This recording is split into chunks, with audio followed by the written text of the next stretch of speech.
ਸਾਡੇ ਇੱਕ ਇੱਥੇ ਮੁੰਡਾ ਉਹਦਾ ਰਿਸ਼ਤਾ ਦੇਖਣ ਆਏ ਆ ਕਹਿਣ ਲੱਗੇ ਵੀ ਕੀ ਕਰਦਾ ਮੁੰਡਾ। ਕਹਿੰਦੇ ਕੁਛ ਵੀ ਨਹੀਂ, ਫਿਲਹਾਲ ਤੇ ਵਿਹਲਾ ਹੀ ਆ, ਬਾਕੀ ਤੁਸੀਂ ਦੇਖ ਦੂਖ ਲਵੋ। ਅੱਗੋਂ ਕਹਿੰਦੇ ਵੀ ਦੇਖਣਾ ਕੀ ਆ, ਜੋੜੇ ਅਰਸ਼ਾਂ ਤੇ ਬਣਦੇ ਆ, ਤੁਸੀਂ ਅੱਲਾ ਇਸ ਦੇ ਕਰਕੇ ਨਾ ਕਰੋ। ਹੈਂ ਵੀ ਉਹ ਲੈ ਕਰਦਾ ਕੁਛ ਵੀ ਨਹੀਂ, ਦੂਏ ਦਿਨ ਘਰੇ ਰੌਲਾ ਪਾਈ ਰੱਖਦਾ, ਆਖੇ ਮੇਰਾ ਵਿਆਹ ਕਰੋ। ਫਿਰ ਮੈਨੂੰ ਸ਼ਾਮ ਨੂੰ ਮਿਲਿਆ, ਮੈਂ ਕਿਹਾ ਸੁਣਾ।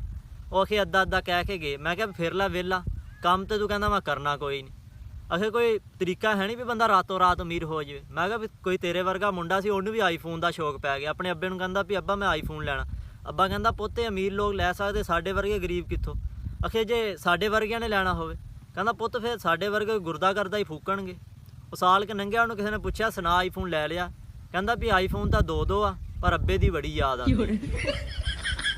ਸਾਡੇ ਇੱਕ ਇੱਥੇ ਮੁੰਡਾ ਉਹਦਾ ਰਿਸ਼ਤਾ ਦੇਖਣ ਆਏ ਆ ਕਹਿਣ ਲੱਗੇ ਵੀ ਕੀ ਕਰਦਾ ਮੁੰਡਾ। ਕਹਿੰਦੇ ਕੁਛ ਵੀ ਨਹੀਂ, ਫਿਲਹਾਲ ਤੇ ਵਿਹਲਾ ਹੀ ਆ, ਬਾਕੀ ਤੁਸੀਂ ਦੇਖ ਦੂਖ ਲਵੋ। ਅੱਗੋਂ ਕਹਿੰਦੇ ਵੀ ਦੇਖਣਾ ਕੀ ਆ, ਜੋੜੇ ਅਰਸ਼ਾਂ ਤੇ ਬਣਦੇ ਆ, ਤੁਸੀਂ ਅੱਲਾ ਇਸ ਦੇ ਕਰਕੇ ਨਾ ਕਰੋ। ਹੈਂ ਵੀ ਉਹ ਲੈ ਕਰਦਾ ਕੁਛ ਵੀ ਨਹੀਂ, ਦੂਏ ਦਿਨ ਘਰੇ ਰੌਲਾ ਪਾਈ ਰੱਖਦਾ, ਆਖੇ ਮੇਰਾ ਵਿਆਹ ਕਰੋ। ਫਿਰ ਮੈਨੂੰ ਸ਼ਾਮ ਨੂੰ ਮਿਲਿਆ, ਮੈਂ ਕਿਹਾ ਸੁਣਾ।